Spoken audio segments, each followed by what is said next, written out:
بەڕێزان لەوە دەست پێکەم کە ئێمە بیستومانە کە ئەوترێ ژانی بوون یان ژانی مناڵ بوون و زۆر جار ئەمە بە نمونە هێنراوەتەوە بەوەی کاتێک کە مرۆڤێک کارێکی گەورە ئەکا ئێوێ بەرهەمی هەبێ ئەڵێ ژانی بوون. بۆ نمونە نووسەرێک کاتێک کە کتێبێک ئەنووسێ لە دایکبوونی کتێبەکەی بەڕاستی ژانی هەیە، زەحمەتێکی هەیە و ئازارێکی هەیە، بەڵام زۆر شتێکی بەقیمەتە کە دوایی کتێبێکی خۆت لەو بازاڕا ببینیت. ئازیزانم، من تا ئێستا نەمبیستووە کەسێک بڵێ ژانی خوێندنەوە، بەڵام ئەمەوێ لێرە ئەوە بڵێم کە هیچ وشەیەکم دەست نەکەو لەمە جوانتر بێ بەلامەوە کە بە ئێوەی بڵێم بەڕاستی خوێندنەوە مەرج نییە هەر بە حەز ئینسان بکەوێتە سەری، بەڵکو جارجار بۆی مرۆڤ ببێ بە خوێنەر کۆمەڵێک کتێب ئەخوێنێتەوە، جا هەر ئەو سەرەتایی بە ئازارە، ئەمەش ئەکرێ ناوی بنین ژانی خوێندنەوە. بەڵام هەر وەکو چۆن دایکێک یەکەم جار چەند ناڕەحەت دەبێت تا مناڵەکەی لە دایکە بێ، بەڵام دوایی کە بەرهەمێکی هەیە و چەند دڵخۆشە بێ پێی، بە دڵنیایی خوێنەریش وایە.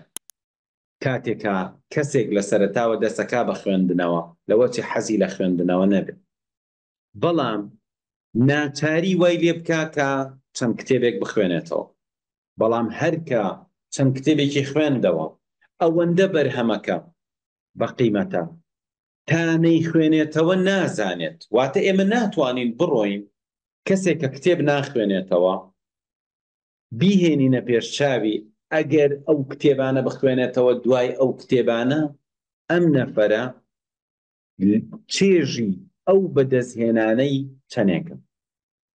بۆیە مرۆڤ هەر شتێک ئازاری بە ئۆتۆماتیکی لی دوورەکەوێتەوە، بەڵام هەموو ئەو شتانەی کە بەرهەمێکی گەورەیان هەیە بۆ مرۆڤ پێ ئەچێ لە سەرەتاوە مرۆڤ ناچار بێ کە ئازاری لەگەڵ بکێشێت.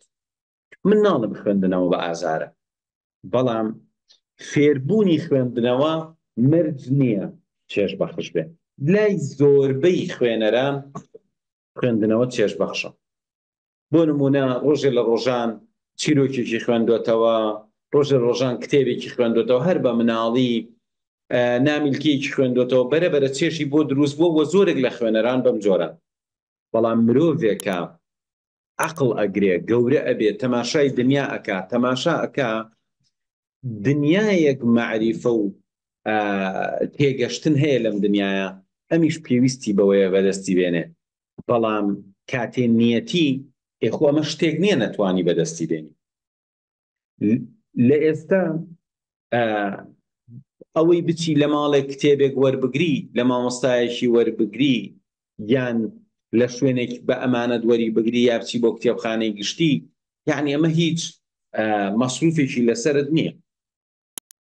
ئەکرێ کەسێ بڵێ وەڵا کتێب گرانە، بەڵام لە ڕاستیە وانییە، کتێبێکی زۆر زۆر هەیە. ئێمە بەوانە ڕازی نین کە زۆرن و ناشزانین چیان تیان. ئەمە خاڵی یەک. خاڵێکی تر وتەیەک زۆر سەرنجی ڕاکێشا کە ئەڵێ A reader lives 1,000 lives before he dies. The man who never reads lives only one. جۆرج R.R.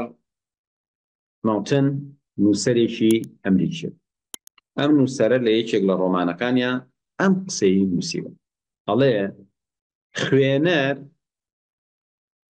ئەژی A reader lives 1,000 lives. خوێنەر 1000 ژیان ئەکا.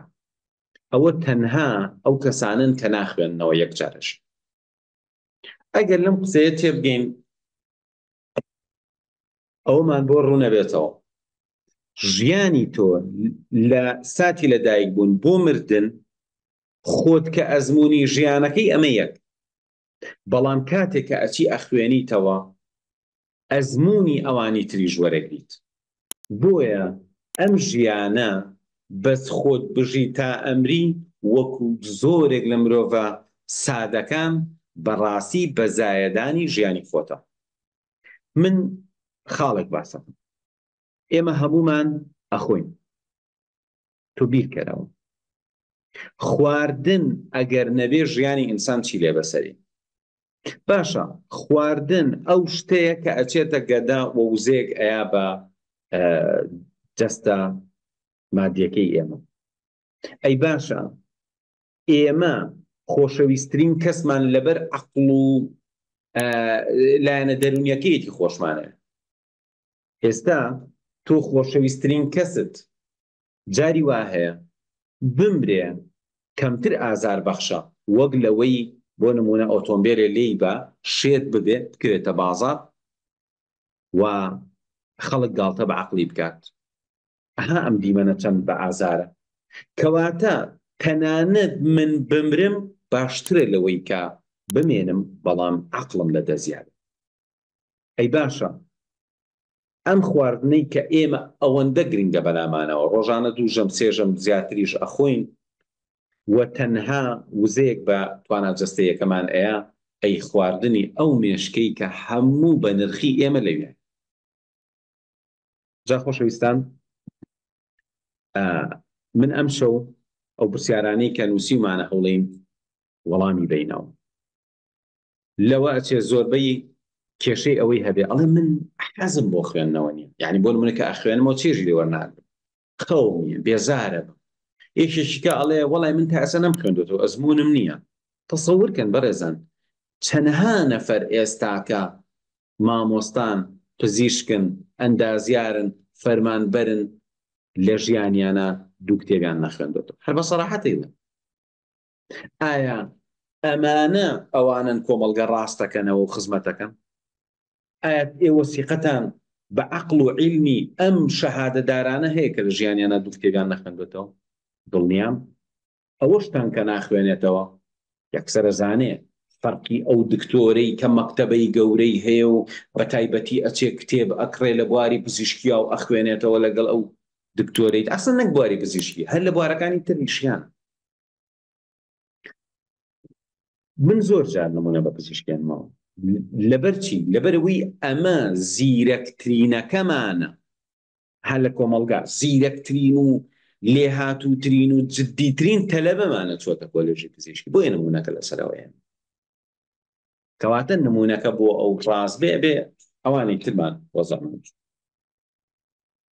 طبعا لێرە بەراوردەکە لەسەر قۆناغی ئامادەییە. ئەجینا سەدان بلیمەتەن نەشیان خوێندووە یان بۆ قۆناغانە ڕۆشت. ئەوەی کە وا ئەکا لە سەرەتاوە ئەها کە باسی عەشقە کرێ ئەڵێ گڕێ بەرباتە گیانم، وانە ئەها شتێک ئەوەندە خۆشە بوێ ئەوەندە ئیشتیاقت یا دروستکە. لە ڕاستیە ئەم گڕا زۆر جار بریتیە لەوەی کە تۆ ئیحساسێکی تەواو بە شتەکەی هەستەکەی. کەسێکە هەوڵەیە بۆ ژیانێکی باشتر هەست بە بێمەعنایی ژیانی ئێستایەکە. کەسێکە کەسێکی ناسیوە و زۆر خۆشی ویستووە ئیحساسەکەیەتی وای لێ ئەکا تا درەنگێ خەوی لێ نەکەوێت، خەفەت بخوا. هەستکردنە. ئەجینا تۆ عاشقێ بێنە بەنجیک بزانە هیچ ئەو ڕەفتارانە ئەکا کە پێشترەی کرد، بزانە نەفەرێ لە بێناوی خۆشەویستەکەی جاری وایە چییە ئاژاوی گەورانێتەوە. ئێم نەفەرە وەرە بەنجیک بۆ لەبەری هەستەکە نامێنی. کاتێک کە کەسێک ناخوێنێتەوە ئەوە هەستەکەی نییە، واتە ئەم نەفەرە بەنجە. کەواتە یەکێک لە باشترین شتەکان کە ئێمە وا بکەین خۆمان بخوێنینەوە یان خەڵک بخوێنێتەوە ئەوەیە خۆشی بێنینەوە بەبەرە کە ئەمەی کە ئێستا بە بێ خوێندنەوە ئەتوانێ بژی ئەمە بەنج کراوە، ئەمە بەنج کراوە. بەڵام هەر کاتێ هۆشی هاتەوە بەخۆیە، بۆ نمونە تۆ هەر کەسێک بێنە بێشتاوی خۆ سەرەتایی خوێندووە ئێستا خوێنەواری هەیە، بەڵام با بڵێن دایکێک ئەگەر هۆشی بێتەوە بەبەر خۆیان بزانێ سێ چوار کتێبی بخوێندایەتەوە مناڵەکانی بە شتێکی زۆر باشە ئاراستە ئەبوون نەیە خوێندەوە. ئەم دایکە ئەم هەموو قوربانی یاوە بۆی مناڵەکانی باش پەروەردە دەکات. هەموو توانای خۆی هەموو بۆ نمونە پیاوێ بێنە پێشچاوی خۆ هەموو قوربانیەگەیە لە پێناوی خێزانەکە بۆی خۆش بشت. ئەم هەموو ڕۆژە بەیانی تا ئێوارە کرێکاری و ناڕەحەتی و مان و بوون و قەرزاری و ئارەقڕشتن لە پێناوی ڕاگیرکردنی خێزانەکەی.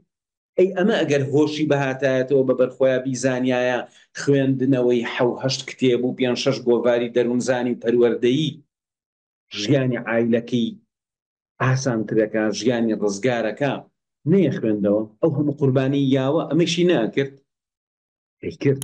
کەواتە ئەم خەڵکە لە جۆرێک لە بێئاگایی و گەمژەیی و نەزانی و بەنجبوونا ئەژی کاتێککە ئامادە نییە ئەم قوربانیە بە دانیشێ کتێبێک بخوێنێت.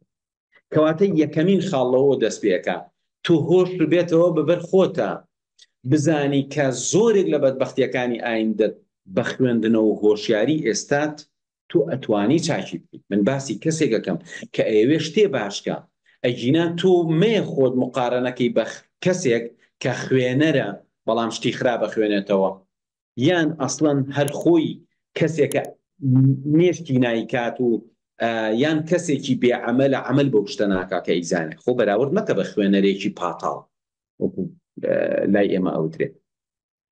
تۆ خۆ بەراورد کە بەوەی کە بۆ نمونە من خۆی گەورە وا منی بێنایەتە دنیا کە هاوکات لەگەڵ لەدایک بوونا برایەکی لێکچووم هەبووە هەدوانەیەکی لێکچوو بووینە ئینجا وەرە بەراوردی هەموو فەرقەکە ئەوە بێ یەکێکیان 100 کتێبی خوێندبێتەوە یەکیان نەیخوێندبێتەوە. تەمەن ناڵێم 100 کتێبی بێ معنای خوێند 100 کتێبی باشی خوێندبێتەوە. ئایا بەڕای تۆ دوو خوشکی دوانەی لێکچوو هەموو شتێکیان وەکو یەک وابێ گەشت بنە تەمەنی 30 ساڵی بەڵام یەکێکیان 100 کتێبی خوێندبێتەوە ئەویان هیچی نەخوێندبێت؟ ئایا ئەم دوانە ئەرز و ئاسمانیان فەرق نییە؟ بۆیە زۆر جار کاتێ بە کەسێک ئەڵێ بخوێنەرەوە ئەڵێ فڵان کەسی ژەکە فڵان کەس کیە؟ فڵان کەس خۆی نەخۆشی نەفسیەتی ئەخوێنێتەوە ناخوێنێتەوە تو بۆ خۆ بەراورد دەکەی بەو وەرە خۆت بەراورد کە هەر بە خۆت تۆ ئەگەر تا ئێستاکە بۆ نمونە ئێستا هیواتان هەیە ئەڵێ خۆزگە ئینگلیزیکی باشم بزانیە باشە هەر ئەو ئینگلیزیە سەرەتایی فێری بووی 200 کتێبە بخوێندایەتەوە ئیسە ئینگلیزیکی زۆر باش دەزانێت نەخوێنێت. هەر ئەوەی کە ئەڵێ خۆزگە عەرەبییەکی باشم بزانیە 200 مجەڵەدە نەخوێندێت 200 کتێبە نەخوێندێتەوە. کەواتە خۆت بەراورد کە بە خۆت. ئێستا زۆر شتمان نووسی بوو نەفرێک نووسی بووی سوودەکانیشی باسکن سوودی خوێندنەوە. دوای بیرم کەوتەوە لە کۆمنتا بۆی نووسی بووم سوپاسی یەکەم ڕاستەکە لای ئێمە ئەوەندە دواکەوتوین مناقەشەیە لەسەرەوەی ئایا کتێب خوێنەوە ئیسفادی هەیە یان نیەتی. تۆ بیرکەنەوە یعنی تۆ لە کۆمەڵگایەکا پەروەردە بووی لە خێزانێکا پەروەردە بووی لە ژینگەیەکا پەروەردە بووی خەڵکەکە قەناعەتیان وایە کتێب خوێندنەوە باش نییە وا نەزانی کاتێک کە تۆ ئێستاکە ئارەزوود لە کتێب خوێندنەوە نییە ئەمە شتێکی احتیاجیە. ئەمە تۆ لە کۆمەڵگایەکەوە هاتووی کە کتێب خوێندنەوە بەخرا بەزان. لەبەرەوە لێرە و گۆڕانکاریەکە دەست پێکە تۆ بەلایەنی کەمەوە کتێبێکی باش بخوێنەرەوە تۆزە بەراوردی خۆتکە من پێش ئەم کتێبە من دوای ئەم کتێب ئیتر لێرەوە ئەزانین کە ئایا خوێندنەوە چۆنە. پاشان بەڕێزان گۆڕانکاریە گەورەکە لێرەوە دەست پێکە بە ئێسای خۆت ڕازی نەبی.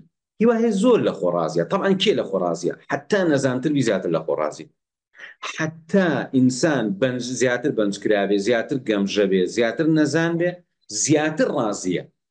بۆ لەبەری نازانێ وەکو چی وایە وەکوە تۆ بچیتە گوندێک زۆر ناخۆش بێ بەردەڵان بێ یەک درەختی تیانە بێ کانیەکی دووری تیا بێ ئیتر بۆ نمونە لە ژیانیانە خەڵکی ئەو گوندە ئێستا گوند هەیە بەڕێزان من مناڵ بووم من مناڵ بووم لە ڕۆژنامە بڵاو کرایەوە لە ئێران یەک دوو گوندۆزرا بوونەوە کە لە زمانی ڕەزاشاوە ئاگیان لە هەموو دنیا نەماوە، تەنانەت لە زمانی ڕەزاشاوە، نەک محەممەدی کوڕ، نەک خومەینی، خامنەیی هاتوۆتە سەر دەور ئەو هەموو گۆڕانکاری ئەوانە ئاگیان لە دنیاە لای ئەوان هەر نازانێ شتێکەیە پیاڵەن کارەبا تا حەزی لە بوونی کارەبا هەبێ نازانێ هەیە. ئێستا تۆ بێنە پێشای خۆ کەسێک لە گوندێکی دواکەوتوی ئەفریقا کە لە ژیانیان کارەبای نەبینیوە حەز لە ئایفۆنەکە، حەز لە VRەکە، حەز لەوەکە ئینتەرنێتەکەی سەریعتر بێ نە بۆ چکە هەر نازانێکە هەیە. ئەو کەسەی کە ناخوێنێتەوە هەر نازانێ ئەگەر بێت و کەمێک معریفە و تێگەشتن و زانستی زیاد بکە چی لە گۆڕا چی لە وەزەکە. جا بەڕێزان بەوەی کە بە ئێستات ڕازی نەبی گلەیت لە خۆت هەبێ. من هەموو ڕۆژێک گلەی لە خۆمەکە باشە هیوا هەبوو لە تەمەنی منە 20 مجەڵەد کتێبی نووسیوە. من بۆ بێن خۆم مقارنەی کەسێکی نەخوێنەوارکەم ئامادەنیە کتێبێ بکڕێیا بیخوێنێت. پاشان هەر یەکێک لە ئێمە ئەکرێ چاوەڕوانی ئایندەیەکی باشتر بکە. تۆ ئافرەتێکە بۆ نمونە ئێستا با بڵین لێرە ئامادێ ئافرەتێکە سکی هەیە دڵخۆشە بەوەی مناڵێک هێنێتە دنیا. ئایا من بە ئێوە ئەڵێم ئەگەر ئێستا بڕوا بڕیار با تا مناڵەکە لە دایکە بێت 4-5 کتێب و گۆڤاری باش لەسەر پەروەردە و لەسەر مناڵ و لەسەر بەخێوکردنی مناڵ خوێنێتەوە، ئایا ئەم دایکایەتی فەرقی نابێت لەگەڵ ئەوەی کە نەیخوێنێتەوە؟ بەرەو فەرقەکە زۆر جیاوازە. ئەکرێ هەر یەکێکمان لێرەوە دەستکەین بە خوێندنەوە تۆزێ ئایندەیەکی جوانتر و باشتر ببینینەوە لە پاش ماوەیەک لە خوێندنەوە و پشت بە ئیقباڵ و بەخت و شانس نەبەستین، پشت بۆ هەوڵی خۆمان ببەستین. یەکێک لە هەوڵەکان ئەوەی کە خۆمان پێ بگەێنین و خۆ پێگەیاندنیش بەڕاستی ئەگەر بڵێ خۆ هەر کتێب خوێنەوە شەرت نییە، من دڵنیابە پێت دەڵێم بەڵێ زۆر زۆر شەرت. ئەو کەسی 4 ساڵ لە زانکۆ بەیانی تا ئێوارەش لە گوێی گرتووە ناخوێنێتەوە زانکۆیەکی تەواو کردو بەس قاڵبەکەی هەیە بەس شەهادەتی. ئەمە ڕاستیەکە. کۆمەڵێکشت باس دەکەم بۆ ئەوەی کە دەست بچێتە کتێب خوێندنەوە، چکە بەڕاستی محازەرەکەی ئێمە ئەم شەو وەڵامی کۆمەڵی پرسیارەکە لە پۆستەکە ئێمە دامان نابوو کە ئاماژەیان پێ یەکەمەوە بووی ئاگادار بن کە ئێمە کۆمەڵی پرسیارمان دانابوو لەوانە چۆن خوێندنەوە بکەینە چالاکیێکی چێژبەخش، چۆن خوێندنەوە بکەینە خوو، چۆن دەست بکەینە خوێندنەوە، چۆن تێگەشتن و خێرایی و تەرکیزمان بۆ خوێندنەوە باشتر بکەین. جا من کۆمەڵی خەڵتان بۆ باسەکەم. حەزی خۆت بدۆزەرەوە. یعنی تۆ کتێبێ بگری بەدەستەوە لە حەزی خۆتان نەبێ ناتوانی بەردەوام بە تایبەتی لە سەرەتاوە. من ئێستا توانم کتێبێکی ناخۆش بخوێنمەوە بەڵام جاران نەمەتوانی کتێبێکی ناخۆش بخوێنم. لە خاوەن کتێبەکان نزیک ببەرەوە، یعنی ڕەفیقاتی کەسێ بکە بخوێنێتەوە، بچۆ بۆ ماڵی کەسێ بخوێنێتەوە، بچۆ بۆ ماڵێک کتێبیان هەبێ. هەر مەچۆ بۆ ئەو ماڵانەی کە تەنها پەرداخ و قاپ و شوشەی فەخفوری دانراوە. بەبێ کتێب مەچۆ بە هیچ لایەکە بیکە بە عادەت بڕیار بە کتێبێکت کڕیوە کتێبێکی بچکۆلە ئەچیتە دەرەوە نازانی ئایا بۆت خەڵەکەوێ بیخوێنیتەوە یان لەوە چێت لە سیارەیەکە نیم سەعاتێ بەتاڵ لەوە چێ بچیتە عایادەیەک و بڵێن لەیا چاوەڕوان بکە 20 دقە چاوەڕوان بکە بۆ دانیشی هەروە بکەین. لەوە چێ بچیتە شوێنێک بۆ پیاسەکردن شوێنێکی لێبێ بڵێ با ئەم 20 دقە دانیشم با ئەم 10 دقە لێرا دانیشم. باشترین شتەوەیەکە کتێبێک کتێبێ ئەو کاتانە کەم نین. یعنی من لە ژیانمە چەندین کتێبم بەس لە کاتی ناوەخت و لە شوێنی ناوەختە خوێندوێتەوە. هیوا هەیە بەتەمای هەموو شتەکە جەوەکەی بۆ بڕەخسێ اینجا کتێب بخوێنێتەوە.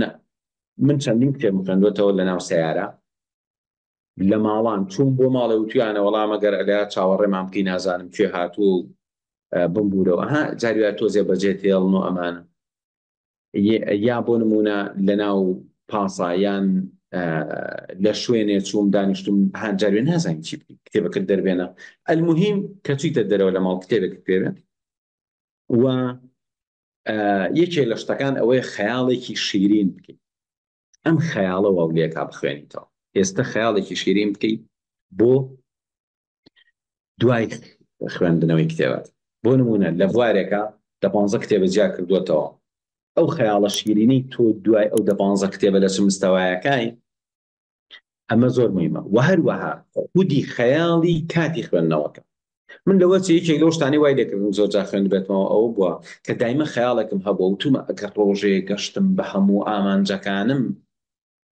و ئیتر لە خۆشترین ژیانە بووم چەند خۆشە کتێبێکی ئەدەبیاتی فارسی ئەگری بەدەستەوە دانیشی شعرێکی بۆ نمونە مەولانای ڕۆمی یا محەممەد یەقباڵی لاهوریە خوێنیتەوە ئەو جەوە یا دانیشتوی دیوانەکەی مەحویە خوێنیتەوە یعنی چیە ئینتە پێشاوی خۆت ئیحساسێک کە تۆ لە خۆشترین کاتەکانی ژیان تای وەک گەورەترین چێژ لەو کتێبە وەرەگری کە بێت ئەم خەیاڵە چێژێکە بۆ دروستەکە وەکو چی وایە وەکو ئینسانێکی نەوسن ئەها بەردەوام بیر لەو شتە کاتەکە بیخوا یا وەکو مناڵێک کە حەزی چۆتە سەر شتێک و ڕکلامەکەی بینێ و ئیتر بەردەوام بیری لایەتی